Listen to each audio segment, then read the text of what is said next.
You ask Tiger to solve. This deals with linear equations with one unknown. The final result is x equals 6. Let's solve it step by step. Group all constants on the right side of the equation. Add 4 to both sides. Simplify the arithmetic.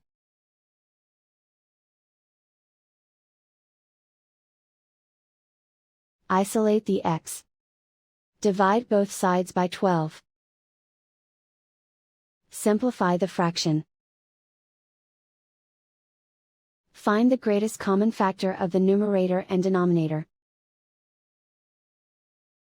Factor out and cancel the greatest common factor.